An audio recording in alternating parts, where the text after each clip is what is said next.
Hey, what's up par? Another D, another session. Loto naman tayo ngayon par. At ito par oh. Hulaan nyo par kung anong lulutuin ko ngayong araw par. Gago! Ay na-cravings na naman si Jim Vibes par. Kaya hanggang dito na A few moments Hey, what's up later. par? Dahil rest day ngayon ni Jim Vibes par. Siyempre siya naman yung tuka na magluluto par. At ito ay lulutuin ko par. Ay langka na ginataan par na may kunting baboy lang par. Ayan, dahil nakakasawa rin yung puro karne naman pala yung nilagay ko par. At tamat, ayan par, tamay mikos lang din par. Ayan, lagyan ko ng sili par, tapos magic sarap par. O diba, tansyado lang yan par. Tapos nilagyan ko ng asin par, diba? At syempre par, hindi mawala yung paminta par. Yan kasi yung nagpapasarap dyan par, pag nilagyan ng paminta. At ayan, nilagyan ko ng isang basong tubig par, dahil yan yung magpapalambot par.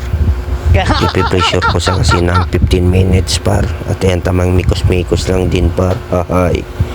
At ayan, habang inihintay ko yung pagpalambot par, ayan, tamang video mo na si salt par, kasi tapos na rin ako maglabo para yan yung mga sampay ko. At ayan, after ng 15 minutes par, pinatay ko na rin yung gas stove par, kasi medyo palamigin ko muna yung pressure cooker par, kasi alam mo naman par, mahirap buksan to pag mainit par, kaya kailangan palamig. At ayan, dahil malamig na par, binuksan ko na par. Ayan, kung kayo pala par, huwag nyo pilitin buksan par pag mainit yung pressure cooker, kasi sumasabog yan par. Magaling kang kupal ka. Mikos lang ni Jim Vibes par. At ayan, inupin ko na rin yung gasol par, or gas stove par. At ayan, dahil nilagay ko na yung gata par, yan yung nagpapasarap dyan par. 2 piraso pala yan par. Yan, ito talagang the best par sa langka. Hay, sira na naman tong diet ko nito par. Kung umabot ka sa video na to par, mag-comment ka naman kung taga saan ka, para malaman ko rin kung saan naabot yung video ko na to par. Ay, video. At ayan paro, lagyan ko ng pampalasa par, pork cube. Dagdag lasa din yan par. Parang ayaw pa matanggal sa plastiko. Yan, tamang pakita lang ni Jim Vibes par. Yan, tinabi ko lang yung mga plastic dyan par, kasi para isang ligpitan lang par ba.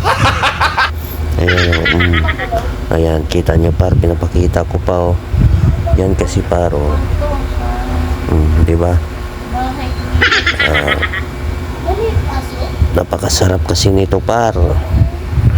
Oh, ang bango par, parang hindi pa luto par, pero nakikrib na ako. Diba par? Ayan, tamang tikman ko lang par. Oh, swabe par. Kaya hanggang dito na lang par. Peace.